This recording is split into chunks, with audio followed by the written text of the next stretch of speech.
تاریخ انسانی گواہ ہے کہ جب بھی کسی نے اللہ کی نشانیوں کو مٹانے کا ارادہ کیا، قدرت نے اسے نشان عبرت بنا دیا۔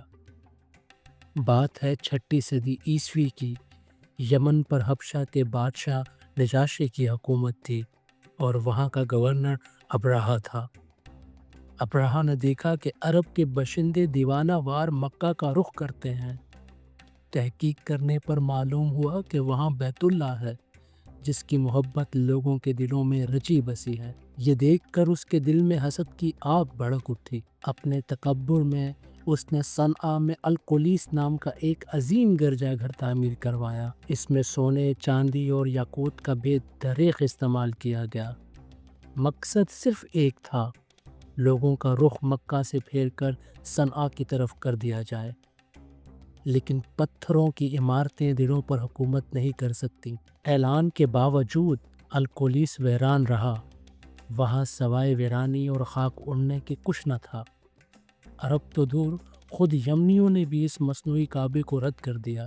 اس ناکامی پر ابرہہ پریشان تھا کہ تبھی بنو کنانہ کے ایک شخص نے القلیس میں داخل ہو کر اس کی بے حرمتی کر دی۔ یہ خبر ابرہہ کے لیے جلتی پر تیل ثابت ہوئی۔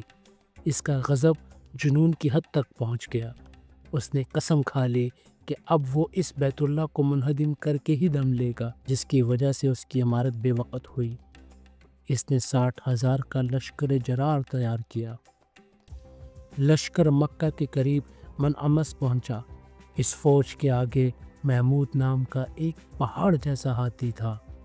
ابرہہ نے مکہ والوں کے مویشی قبضے میں لے لیے، جن میں سردار مکہ حضرت عبد المطلب کے 200 اونٹ بھی شامل تھے۔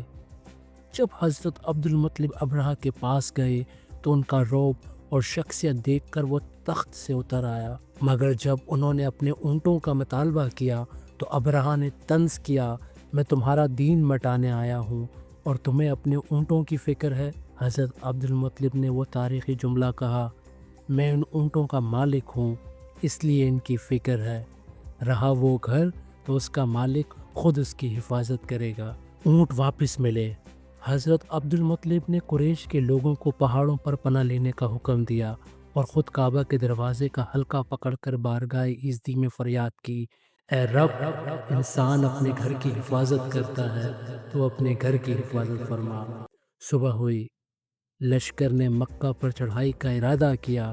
ہاتھی کو اٹھایا گیا، مگر قدرت کا کرشمہ دیکھیے، جیسے ہی رخ مکہ کی طرف ہوتا وہ ہاتھی زمین پر بیٹھ جاتا۔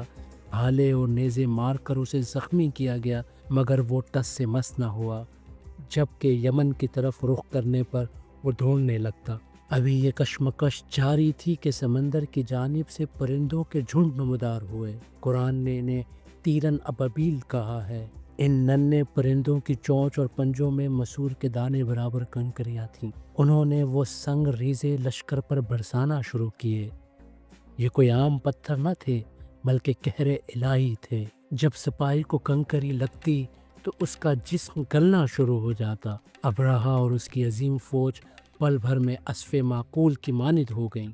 یوں اللہ نے اپنے گھر کی حفاظت بغیر کسی انسانی فوج کے محض ننھے پرندوں سے کروائی۔ اسی سال، جسے عام الفیل کہا گیا، مکہ کی فضاؤں میں وہ نور طلوع ہوا جس نے پوری دنیا کو منور کیا، یعنی حضرت محمد مصطفیٰ صلی اللہ علیہ وآلہ وسلم کی ولادت باسعادت ہوئی۔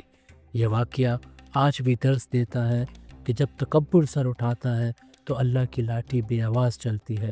اگر آپ کو ہماری یہ کاوش پسند آئی تو تاریخ نامہ کو سبسکرائب کیجیے۔